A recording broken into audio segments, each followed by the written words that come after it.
Hai, jumpa lagi. Apa kabar kalian semua? Semoga kita senantiasa diberikan kesehatan untuk menjalankan aktivitas kita sehari-hari. Pada kali ini saya mencoba untuk mereaksi sebuah video daripada channel Malaysia, yaitu Amas Ganteng. Channel ini banyak menyoroti tentang pembangunan yang ada di Indonesia. Dan salah satu video yang dia soroti adalah tentang kereta cepat di Indonesia. Film dia yaitu Kereta Cepat Jakarta-Bandung atau WOS, Tantangan dan Harapan menuju masa depan transportasi Indonesia. Dalam video ini, dia menyoroti tentang sisi buruk daripada kereta cepat Indonesia. Pada intinya, dia sedikit iri hanya untuk menyudutkan apa yang sudah diraih oleh Indonesia dari sisi negatifnya. Dan itu yang kemudian dia promosikan.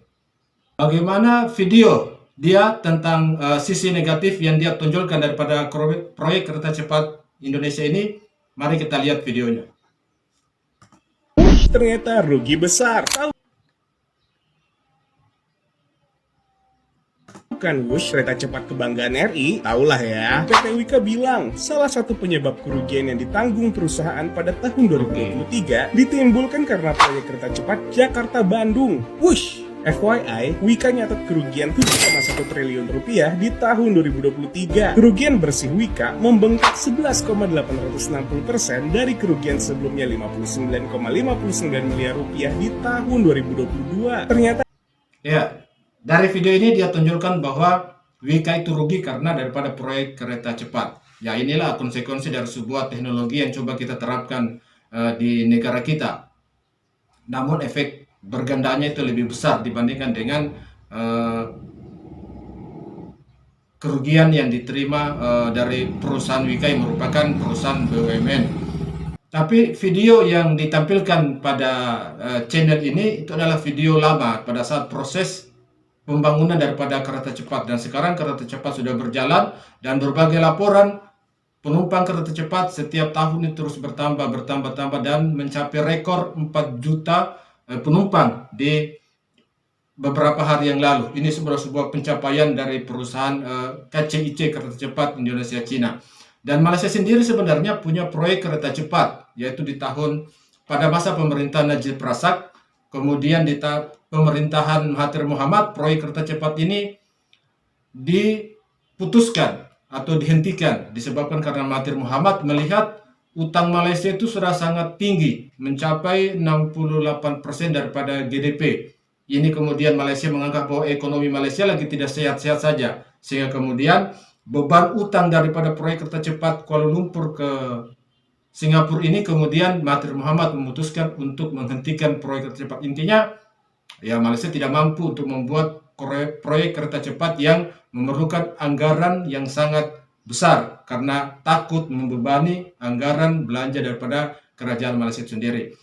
Dan saat ini Anwar Ibrahim menghidupkan kembali proyek kereta cepat Kuala Lumpur Singapura, dan saat ini masih progres dan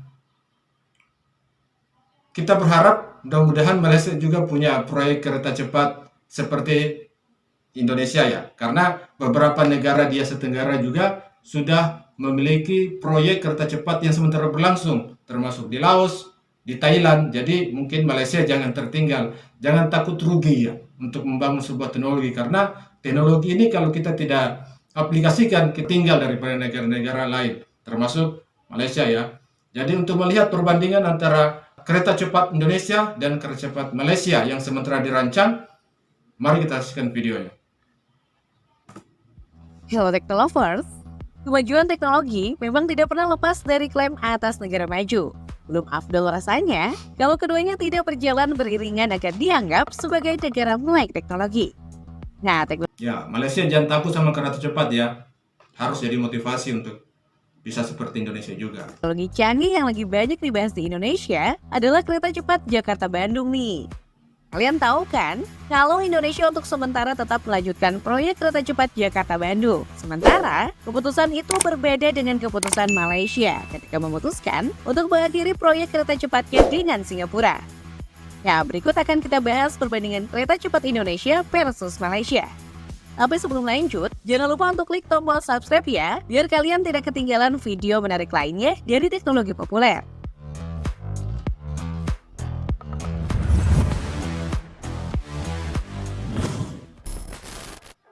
Kereta cepat Jakarta-Bandung.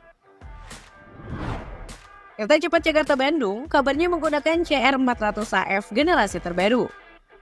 Menurut situs resmi KCIC per 17 Juni 2019, kereta cepat Jakarta-Bandung menggunakan kereta cepat generasi terbaru yakni CR400AF. CR400AF merupakan hasil pengembangan dari tipe CRH 380A oleh CRRC Qingdao Siva. CR400AF memiliki lebar 3,36 meter hingga 4,05 meter, memiliki panjang kepala 27,2 meter dan sasis 25 meter. Keren ya? Kereta cepat Jakarta-Bandung ini memiliki panjang rute 142,3 km dari Jakarta ke Bandung dalam waktu 36 menit dengan rute langsung. 142 km. Kalau rencana Malaysia mungkin dia lebih panjang lagi antara Kuala Lumpur sama Johor ya. Mudah-mudahan terrealisasi. Berhenti di setiap stasiun hingga 46 menit. Memiliki 4 stasiun dengan pemberhentian di Halim, Karawang, Padalarang, dan Tegaluar dengan depo yang berlokasi di Tegaluar. Setiap stasiun akan diintegrasikan ke dalam sistem angkutan umum di setiap daerah. Oh ya Teknolovers, CR400AF ini juga dilengkapi dengan 2 rem darurat atau rem darurat. Yang pertama disebut rem darurat EB dan didasarkan pada perintah dari kontrol pengemudi, fungsi rem darurat penumpang, dan kontrol alarm pengemudi. Satu set CR400AF terdiri dari 8 gerbong dengan 4 kereta bermotor dan 4 kereta tidak bermotor. Komposisi ini memungkinkan kereta CR400AF memiliki kecepatan desain hingga 420 km per jam dan kecepatan operasional 350 km per jam. Untuk biaya pembangunan pemerintah Indonesia dan China telah sepakat untuk meningkatkan biaya proyek kereta api cepat Jakarta-Bandung. Kecepatan maksimal itu 420 km per jam dan kecepatan operasional itu 350 km per jam, dan itu kereta cepat Jakarta-Bandung sampai 350 ya. Bandung sebesar 1,2 miliar dolar atau setara 18 triliun 48 miliar 840 juta rupiah. Kereta cepat Malaysia-Singapura. Nah, ini kereta cepat Malaysia-Singapura. Sementara itu, kereta cepat RTS merupakan kereta cepat yang menghubungkan Bukit Cagat di Johor Bahru ke Woodlands di Singapura. Layanan ini kabarnya akan membawa sekitar 10.000 penumpang per jam di kedua arah per perjalanan, mengurangi lalu lintas di Causeway, dan diharapkan fitur ini dapat membantu mengurangi kemacetan di jalan tol. Dekat koneksi MRT, penumpang dapat melakukan perjalanan di Bukit Cagat di Johor Bahru ke Woodlands North di Singapura atau sebaliknya dalam waktu hanya sekitar 5 menit aja loh. Wah, gimana tuh? Namanya juga kereta cepat ya. Ruangan RTS Link ini terhubung ke jembatan sepanjang 25 meter di atas Selat Johor yang menghubungkan stasiun Woodlands North Singapura ke stasiun Bukit Cagat Johor Bahru. Nah, ini jalur yang kemarin sudah terbangun proyek itu kan, kemudian dibatalkan oleh Mahathir Mohamad. Ya sayang juga, makanya mungkin Malaysia harus lanjut supaya sama-sama kita di Asia Tenggara ya. Awalnya diumumkan pada tahun 2010, lalu pengembangan sambungan RTS Johor Bahru Singapura baru disetujui pada tahun 2013. Malaysia dan Singapura kemudian menandatangani perjanjian bilateral kereta cepat RTS pada rapat pemimpin Singapura Malaysia ke-8 pada Januari 2018 lalu. Perjanjian tersebut menguraikan kerangka kerja teknis, keselamatan, pembiayaan, pengadaan, dan peraturan yang terkait dengan proyek tersebut. Proyek kerjasama RTS ini telah tertunda sejak tahun 2019 lantaran pandemi yang akibatnya pemerintah Malaysia fokus ngurusin perbaikan ekonomi, di mana pemerintahan Mahathir Mohamad mendorong perekonomian dan mengkaji ulang proyek-proyek besar, termasuk proyek ini. Pada Oktober 2019, Mahathir mengatakan alokasi anggaran untuk pembiayaan proyek dipotong sepertiga dari 4,93 miliar ringgit menjadi 3,16 miliar ringgit. Ini adalah hasil pembicaraan antar negara. Pada Juli 2020, pengerjaan RTS Link lintas batas antara Woodlands dan Johor Bahru dilanjutkan kembali. Kedua pemerintah menyepakati perubahan baru pada proyek yang diresmikan Ya. pada upacara untuk menandai dimulainya kembali pekerjaan. Dimulai kembali. Di bawah perjanjian baru, LTS Link akan berfungsi sebagai sistem Light Rail Transit atau LRT yang terpisah dan tidak menggunakan kereta dan sistem yang sama dengan Thomson East Coast Line atau TEL di Singapura. Upacara peletakan batu pertama stasiun LTS Link Wharflands North diadakan oleh LTA Singapura pada Januari 2021 lalu. Kabarnya nih, LTS Johor Bahru Singapura adalah penghubung internasional yang terutama akan menawarkan transportasi bervolume tinggi, cepat, dan efisien antara kedua negara. Ini juga akan terintegrasi dengan baik dengan sistem transportasi umum untuk memberikan pilihan transportasi alternatif kepada penumpang. Jalur LTS akan mencakup 2 stasiun, satu di Bukit Jagat di kota Johor Bahru, Malaysia, dan yang lainnya di Wharflands di Singapura. Sebuah depot baru akan dibangun di Wadi Hana Johor Bahru sebagai bagian dari proyek tersebut. Jalur kereta api baru akan melintasi Selat Johor melalui jembatan setinggi 25 meter yang akan menghubungkan kedua stasiun tersebut.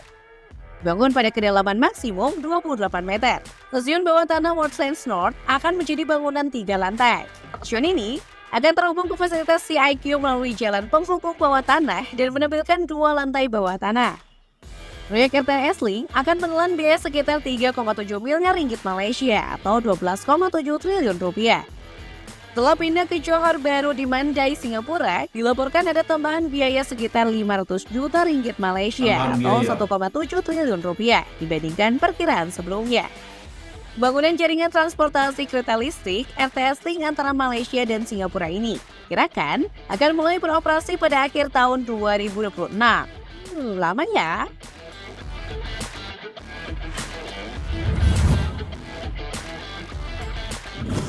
Demikianlah ulasan mengenai Oke, demikian tadi ulasan tentang perbedaan antara kereta cepat Indonesia sama kereta cepat yang ada di Malaysia. Ternyata ini kereta cepat listrik yang dioperasikan dari Johor ke Singapura. Sehingga proyek kereta cepat Malaysia dari Kuala Lumpur ke Singapura ini mungkin masih dalam tahap perancangan, dan kita berharap Malaysia juga bisa punya kereta cepat seperti yang ada di Indonesia, dan tidak perlu nyinyir tentang kereta cepat yang ada di Indonesia yang membengkak anggarannya. Ya begitulah, investasi daripada sebuah teknologi, sebuah transportasi memerlukan anggaran yang sangat besar, dan terkadang hitung-hitungannya itu meleset daripada hitungan awal, apalagi terjadi kenaikan harga nilai tukar mata uang, kemudian kenaikan harga barang, inflasi segala macam, itu berimbas pada kenaikan kebutuhan untuk pembangunan, dan itu biasa dan sudah seharusnya bisa diperkirakan. Kita berharap Malaysia juga segera cepat memiliki kereta cepat, karena negara-negara tetangga seperti Thailand sementara progres dan secepat lagi memiliki kereta cepat, dan masa sih seperti Malaysia yang katanya negara kaya tidak memiliki kereta cepat, sebuah transportasi dengan teknologi terkini gitu. Karena imbasnya itu sangat lebih besar daripada investasi yang dilakukan. Kalau negara berinvestasi membangun sebuah prasarana publik yang diharapkan adalah efek berganda daripada keberadaan daripada infrastruktur tersebut. Kalau mau dihitung berdasarkan investasi memang lama kembali modal, tetapi dampak yang ditimbulkan daripada infrastruktur dibangun tersebut itu multisektor, dan inilah keuntungan dari pemerintah, dan itulah fungsi pemerintah menyediakan infrastruktur yang ada di masyarakat untuk pembangunan ekonomi. Oke, demikian videonya, semoga bermanfaat. Assalamualaikum warahmatullahi wabarakatuh.